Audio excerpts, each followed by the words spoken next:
നിയമസഭാ തെരഞ്ഞെടുപ്പ് നടക്കുന്ന ബീഹാറിൽ പോരാട്ടം കേവലം RJDയും JDയുവും തമ്മിൽ മാത്രമല്ല, മുന്നിൽ നിന്ന് നയിക്കുന്നത് നിതീഷ് കുമാറും തേജസ്വി യാദവുമാണെങ്കിലും പിന്നിൽ BJPയും കോൺഗ്രസും തന്നെയാണ്. കോൺഗ്രസിനെ സംബന്ധിച്ച് ഒരു ജീവൻ മരണ പോരാട്ടമാണ് ഇത്തവണ ബീഹാറിലേത്. വോട്ടർ പട്ടിക ക്രമക്കേട് ഉൾപ്പെടെ ഉയർത്തിയ ആരോപണങ്ങൾ ശരിയാണെന്ന് തെളിയിക്കണമെങ്കിൽ കോൺഗ്രസിന് അധികാരത്തിലെത്തിയേ മതിയാകൂ. എന്നാൽ പ്രധാനമന്ത്രി നേരിട്ടിറങ്ങിയിരിക്കുന്ന ബീഹാറിൽ അതത്ര എളുപ്പമല്ലെന്നും കോൺഗ്രസിനറിയാം.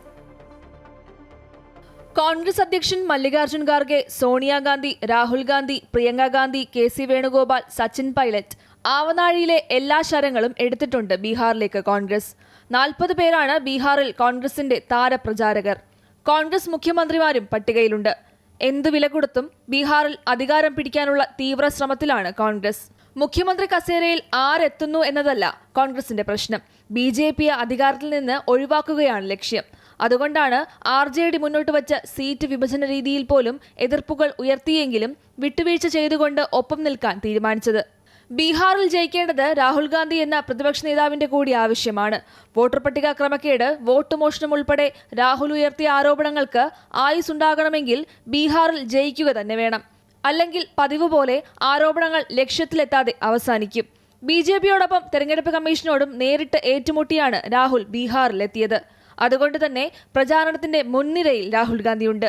വോട്ടർ അധികാർ യാത്രയിലൂടെ രാഹുൽ നേടിയെടുത്ത പിന്തുണ ബീഹാറിൽ മഹാസഖ്യത്തെ തുണയ്ക്കുമെന്നാണ് പ്രതിപക്ഷത്തിന്റെ പ്രതീക്ഷ.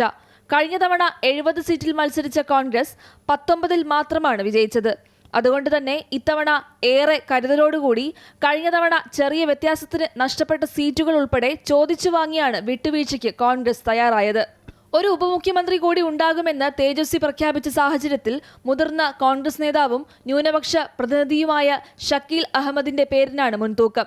അങ്ങനെ വന്നാൽ ന്യൂനപക്ഷ വോട്ടുകൾ ഭിന്നിപ്പിക്കാൻ നടത്തുന്ന ശ്രമങ്ങൾക്ക് മറുപടി നൽകാനും കോൺഗ്രസിനാകും.